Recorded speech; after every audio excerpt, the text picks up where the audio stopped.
Praise be Jesus and Mary, my dear good people of God.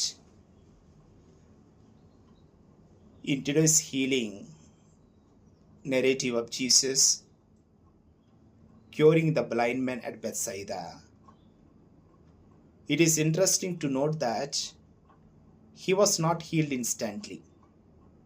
When Jesus applied spit on his eyes, he had unclear vision. Please note this. He had unclear vision. He saw man as trees moving. When the second time Jesus touched his eyes, he was able to see everything was very clear to his eyes. Yes, my dear brothers and sisters, physically we may not be blind, but at times, spiritually and psychologically, we can be victims of this unclear vision. Now, what are the symptoms of unclear vision?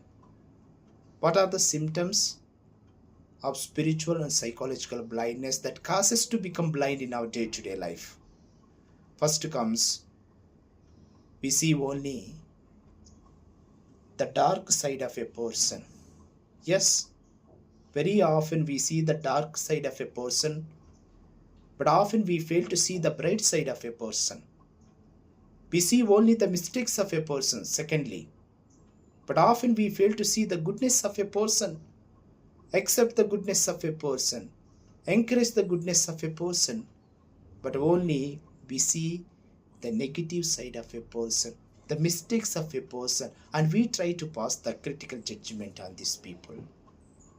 Thirdly, we fail to accept a person as they really, and instead we see a person from our negative perspective. Fourthly, we see a person with a prejudice from what is hard about them, but not from our own personal experience.